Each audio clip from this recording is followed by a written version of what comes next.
Et si nous prenions la décision de rendre nos vies plus simples? Si nous commencions à prendre du plaisir en faisant beaucoup plus, mais avec moins de ressources? Si retourner à l'essentiel devenait pour chacun d'entre nous un objectif?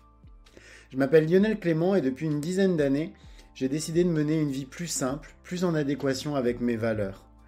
Durant ces 10 années, j'ai travaillé à mener une vie plus frugale et j'ai découvert que c'était absolument pas une vie triste, ennuyeuse et pleine de frustration.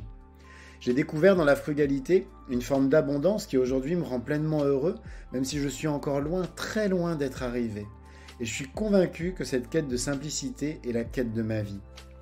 J'ai créé les chemins de la frugalité pour partager mon expérience, mes découvertes, mais aussi pour vous inspirer et vous donner envie, à vous aussi, de faire de l'essentiel le tout de votre quotidien.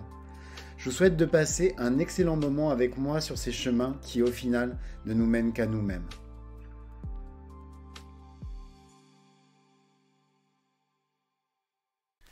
Quand on souhaite adopter un mode de vie plus frugal et minimaliste, le maître mot qui doit devenir votre leitmotiv, c'est désencombrer. J'avais consacré il y a quelques semaines une série d'épisodes au désencombrement et vous êtes très nombreux à me faire des retours très positifs parce que vous avez mis en place des actions hyper concrètes. Soyons clairs, désencombrer, c'est pas quelque chose de simple. Il suffit pas de décider de supprimer tel ou tel objet pour que tout se passe bien. Comme je vous le disais dans mes derniers épisodes, l'environnement dans lequel on vit et qu'on a constitué petit à petit au fil des mois et des années en accumulant des objets, c'est un peu en quelque sorte une prolongation de nous-mêmes et de tout ce que nous sommes à l'intérieur de nous. Commencer donc à supprimer, à alléger, ça revient donc à se remettre en question de manière très profonde et chercher à se désencombrer de manière un peu expéditive, à aller super vite, ça peut avoir des conséquences assez néfastes. Par exemple, je vous avais parlé de cette amie qui, suite à un désencombrement sauvage, elle avait vu un reportage sur Netflix sur le minimalisme, et donc du jour au lendemain, tout a été désencombré. Suite à ça, elle a vécu une profonde dépression pour la simple et bonne raison qu'elle avait perdu du jour au lendemain tous ses repères. D'ailleurs, on a souvent tendance à négliger l'importance de l'espace qu'on habite. Il y a 6 mois, par exemple, j'ai déménagé à Marseille. Alors, c'était pas un déménagement subi, bien entendu, ça a été un vrai choix de vie. J'avais vraiment envie de venir dans cette ville vivre depuis de très très très nombreuses années. Et pourtant, j'ai été très surpris de constater que pendant près de 4 mois, j'ai ressenti un vrai mal-être. Vous voyez, les 4 premiers mois où je suis arrivé. Pourtant, j'étais dans une ville idyllique, je vis en bord de mer, vous voyez, donc vraiment, il n'y avait aucune raison, a priori, de me sentir mal. Ce qu'il faut savoir, c'est que je vivais depuis près de 15 ans à Grenoble, et qu'à Grenoble, j'avais mes repères, je dirais presque mes automatismes. Et la ville entière, elle était, à sa manière, ma zone de confort psychologique. D'un seul coup, je me suis retrouvé dans un environnement totalement différent, et j'ai mis plusieurs mois à me recréer des routines qui me permettent de dire qu'au-delà de la seule adresse que j'ai, l'adresse administrative, aujourd'hui, j'habite réellement ce nouvel espace, j'habite réellement à Marseille. Bien sûr, ce grand chambardement a eu des effets super positifs. Instaurer de nouvelles habitudes, par exemple, dans un environnement déjà bien consolidé, c'est très compliqué. D'avoir déménagé, ça m'a vraiment permis de trouver de l'espace pour, par exemple, lancer mon podcast, pour rationaliser mes entraînements sportifs, et puis surtout pour mettre en place de nouvelles habitudes de vie. Faire le vide, ça va avoir exactement le même impact qu'un déménagement. Faire le vide, ça va vous permettre de créer de la place pour laisser émerger de nouvelles habitudes et de nouveaux modes de vie. Après cette très longue introduction dans laquelle j'espère que je ne me suis pas trop égaré, excusez-moi, je vais donc vous expliquer une méthode qui va vous aider à désencombrer sereinement votre intérieur sans vous retrouver du jour au lendemain complètement démuni. Une méthode très progressive et ludique que j'appelle affectueusement dans ma tête mon challenge minimaliste. Alors, ce que je vous propose pour commencer, c'est de faire un petit retour sur l'épisode 19 de ce podcast que je vous conseille très vivement d'aller écouter et qui était consacré au fait de désencombrer son intérieur. Dans l'épisode 19, donc, je vous avais déjà donné une méthode de désencombrement. Pour rappel, il fallait sur une feuille tracer 3 colonnes. Dans la première colonne, il fallait lister les objets qu'on utilisait moins d'une fois par an, donc quasiment jamais. Dans la deuxième, ceux qu'on utilisait une fois par mois. Et puis dans la troisième, ceux qu'on utilisait presque tous les jours, ceux qu'on pourrait appeler justement les indispensables. En toute logique donc, les objets listés dans la première, puis dans la deuxième colonne, ils seront les premiers à partir. Sauf que vous l'imaginez bien, c'est pas si simple que ça. Parce que même si certains objets sont jamais utilisés, ça signifie absolument pas qu'on va pour autant s'en séparer de gaieté de cœur. Ils peuvent avoir, par exemple, une charge affective particulière, etc. L'objectif de mon challenge des encombrements, c'est de rendre le fait de se débarrasser de ces objets inutiles beaucoup plus facile. Simplement parce que de la même manière qu'on est capable de créer en nous des habitudes, ce que je vous ai beaucoup expliqué sur les derniers épisodes, par exemple avec les effets cumulés, ce genre de choses, on est aussi capable de créer en nous des dynamiques. Alors pour comprendre la logique de création d'une dynamique, j'aime bien prendre pour exemple l'image de la boîte de vitesse d'une voiture. En fait, ça viendrait à l'esprit de personne de chercher à démarrer sa voiture directement en cinquième. Au mieux, alors le moteur va caler et au pire, vous pouvez même casser votre moteur. Vous allez devoir progressivement passer d'une vitesse à l'autre, ne pas hésiter par moment à rétrograder jusqu'à ce que vous parveniez à passer en cinquième, par exemple sur l'autoroute, pour atteindre votre vitesse de croisière. Le challenge que je vous propose de vous fixer fonctionne exactement de la même manière. On va commencer tout en douceur, jusqu'à progressivement, une fois la dynamique bien mise en place, parvenir à désencombrer sans aucun scrupule. Le secret, donc, pour créer une dynamique, c'est la progressivité. Désencombrer tout son intérieur du jour au lendemain, c'est un peu comme chercher à démarrer en cinquième, c'est dangereux.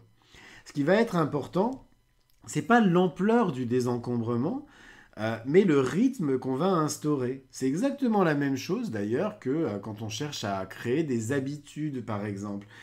L'essentiel, c'est pas de faire des millions de choses, c'est d'arriver à trouver, comme je vous l'expliquais, une action, la plus petite action que vous êtes capable de reproduire tous les jours. Donc dans l'exemple que je vais vous donner, je vais vous proposer un rythme quotidien. Néanmoins, si ce rythme vous semble trop intense, moi par exemple, le rythme quotidien, c'est pas un rythme qui me convient parce que je fais partie de ces gens, je vous l'avais déjà expliqué, je suis à la base un accumulateur compulsif et donc le rythme quotidien était pour moi quelque chose de très violent. Donc je suis passé à un rythme, quand je fais mon challenge des encombrements, j'essaye de le faire 2 fois par an en moyenne, je passe à un rythme hebdomadaire, c'est beaucoup plus facile pour moi. Donc en fait, j'ai 2 grandes périodes. En fait, je suis sans arrêt en train de désencombrer, mais j'ai 2 grandes périodes dans l'année de désencombrement, en fait, qui durent en gros chacune à peu près 6 mois. Mais le fait de le comprendre sur un rythme quotidien, ça va vous aider à bien saisir la dynamique à adopter, puis peut-être que vous vous sentez capable de le faire sur un rythme quotidien, auquel cas, libre à vous, mais ça peut être assez abrupt. Donc comme je vous l'expliquais hier, en tout cas, il n'y a pas de concours, vous n'aurez pas une médaille au bout. De toute façon, l'essentiel, c'est de faire de son mieux, un point c'est tout. Moi, aujourd'hui, j'ai pas d'objet, même si je vous parle dans ce podcast de minimalisme, mon objectif, c'est pas d'être le premier de la classe et le meilleur des minimalistes du monde. Loin de là, si vous veniez chez moi, vous vous direz, mais il n'est pas du tout minimaliste, ce garçon. Mais c'est pas grave, j'essaye de faire de mon mieux. L'essentiel, c'est surtout de se dire, je fais de mon mieux pour moi et pour mon environnement. Après, mon objectif n'est pas d'être à un moment le meilleur de tous. Ce serait un objectif totalement ridicule et qui ferait de moi, comme je vous disais l'autre jour, un super ego et ce que j'essaye d'éviter au maximum.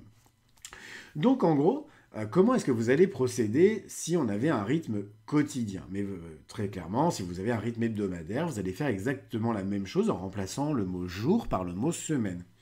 Donc le premier jour, je vous propose de tout simplement vous débarrasser d'un seul objet. Donc, l'objet peut-être le moins important pour vous, quelque chose qui ne va pas vous occasionner énormément de problèmes en ne le voyant plus du jour au lendemain. Le deuxième jour, vous allez vous vous débarrasser de 2 objets, le 3e jour de 3 objets, etc., jusqu'à arriver au 30e jour où vous allez devoir vous débarrasser de 30 objets.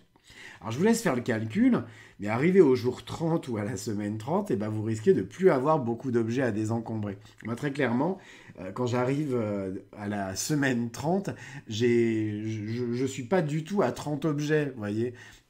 Mais ça m'a permis en tout cas d'instaurer un rythme quotidien et donc de lancer une dynamique de désencombrement. Il ne devrait plus vous rester, en gros, si tout va bien, que les objets de la 3e colonne, les indispensables. Rien ne vous empêche d'ailleurs de les remettre en question, en vous disant est-ce que j'ai vraiment besoin de tous ces objets qui m'ont l'air indispensables, mais ça c'est un autre souci. Et puis les quelques objets qui peuvent être dans la 2e ou la 1re colonne, mais auxquels vous êtes vraiment attaché. Il y a des objets, c'est sentimental, c'est des objets qui peuvent vous venir de votre passé, etc., qui sont très importants pour vous. Et dans ces cas-là, je ne vais pas vous dire de les jeter quand même, ou de vous en débarrasser quand même. Ce n'est pas du tout l'objectif. Gardez-les. C'est pas grave. Comme je le répète, il n'y a pas de concours au bout, vous n'aurez pas une médaille. Je reviendrai dans mon épisode de demain justement sur cette logique de création de dynamique. Parce que cette logique de création de dynamique, elle est super intéressante. C'est vraiment quelque chose qui va vous permettre de créer des dynamiques dans votre vie pour plein de choses. Mais j'en reparlerai demain. Ce que vous devez retenir aujourd'hui, en tout cas, c'est que comme le rythme que vous instaurez est progressif, vous avez le temps de vous habituer à ce désencombrement. Et vous avez même le temps d'y prendre du plaisir à chaque étape. N'oubliez pas, bien sûr, de vous féliciter à chaque fois. Chaque jour est une petite victoire. Fêtez-la. C'est un vrai plaisir de se dire je me félicite d'avoir réussi à me désencombrer aujourd'hui de X objets. Et en cas de souci, rien ne vous empêche de rétrograder. Vous pouvez tout à fait ralentir le rythme. L'essentiel, c'est d'avancer. Alors, une question qu'on me pose souvent, c'est qu'est-ce que je vais faire de tous ces objets qu'on va désencombrer? Alors bien sûr, l'idée, c'est pas de tout mettre à la poubelle, parce qu'il y a beaucoup de ces objets, et en général, la majorité, c'est des objets qui valent quelque chose. Et c'est très simple, vendez-les. Que ce soit en gros sur Le Bon Coin ou encore sur Facebook, il y a plein aujourd'hui de manières de revendre ce qu'on n'utilise pas. Et d'ailleurs, ça peut être super intéressant. L'année dernière, c'est ce qui m'a permis de payer ma location de vacances pour 3 semaines, par exemple. Donc, ça veut très clairement, vous avez chez vous de l'or inutilisé. Ça peut être très intéressant à un moment de vous dire que vous pouvez à un moment vous autoriser à les revendre. Vous pouvez aussi également faire le choix de donner certains objets. Alors, il y a plein de structures, d'associations, typiquement comme Emmaüs, etc., auxquels vous pouvez donner vos objets s'ils sont bien entendu en très bon état. On ne donne pas des choses cassées, etc. On donne des objets qui sont en bon état, donc qui sont utilisables. Récemment, j'ai aussi utilisé une application qui est vraiment intéressante, qui s'appelle Give, G-E-E-V. Donc c'est une application super. Je vais vous mettre le lien dans les commentaires. Cette application, c'est une application qui permet en gros, qui organise des dons entre particuliers. Et là aussi, alors ça va très très vite, et pour le coup, ça permet très rapidement de se désencombrer de plein de choses. Par exemple, il y a quelques mois, j'ai changé mon frigo qui commençait à montrer des signes de fatigue. Je l'ai proposé sur Give.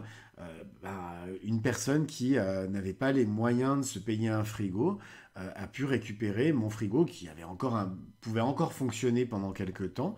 Elle l'a récupéré et donc pour le coup ça m'a évité de jeter quelque chose qui certes commençait à fatiguer mais qui fonctionnait encore et pouvait tout à fait servir à quelqu'un. Et puis enfin, si certains objets sont cassés et que vous décidez de les jeter, direction la déchetterie. C'est pour vous la garantie qu'ils pourront être recyclés et donc valorisés. On ne jette pas les choses dans les poubelles autour de chez soi. Moi, je vis dans... Là, pour le coup, c'est un des points noirs depuis que je vis ici, c'est que je vois plein de personnes qui jettent de manière sauvage des meubles, etc., de l'électroménager directement dans la rue. Ça ne se fait pas. Il y a des déchetteries pour ça. Et donc, je vous invite vraiment bah, à les utiliser parce que c'est une question de respect vis-à-vis aussi de votre environnement qui est constitué de toutes les personnes qui vivent dans le même quartier que vous. Donc là aussi, c'est quelque chose d'important, notamment justement quand ces objets sont cassés.